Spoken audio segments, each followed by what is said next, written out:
শীতের মিরসরাই, মন মাতানো, চোখ ধাঁধানো। অগ্রহায়ণের শেষ বিকেলে দিগন্তজোড়া মাঠে মৃদু বাতাসে দুলছে আমনের শীষ। পাকা ধানের গায়ে মিষ্টি রোদের আভায় মাঠকে মনে হচ্ছে সোনালি বিছানা। সবুজের বাঁধন ছেড়ে তেমন এক মাঠের আলপথে নেমে পড়লে বাতাসে মিলবে পাকা ধানের মমগ্ধ ইতি উতি, ঘুরলে দেখা যাবে কৃষকের ফসল ঘরে তোলার উৎসব। এমন এক বিকেলের সাক্ষী হতে আপনাকে আসতে হবে চট্টগ্রামের মিরসরাই উপজেলায়।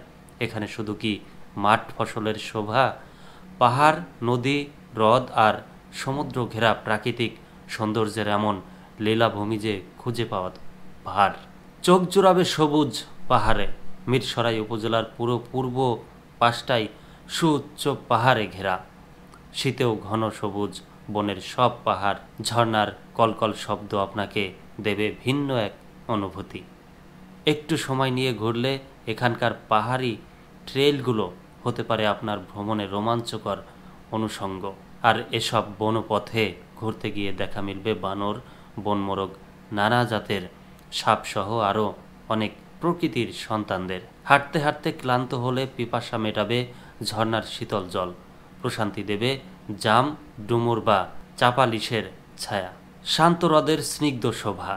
মিরসরাইয়ে আছে দেশের দ্বিতীয় বৃহত্তম কৃত্রিম হ্রদ মহামায়া। শান্ত টলটলে জলের এ হ্রদ এখন মিরসরাইয়ে ঘুরতে আসা পর্যটকদের প্রধান আকর্ষণ।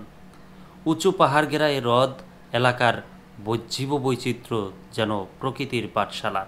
সচ্ছল জলে মাছের ছোটাছুটি আনন্দ দেবে ছোট বড় সবাইকে।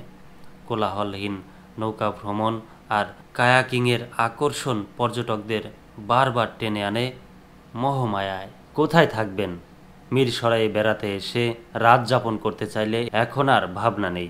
পর্যটকদের চাহিদার কথা মাথায় রেখে মিরসরাইয়ে ঢাকা চট্টগ্রাম মহাসড়কের পাশে বারইয়ারহাট পৌরবাজার ও বরতাকিয়া বাজারে গড়ে উঠেছে বেশ কয়েকটি আবাসিক হোটেল।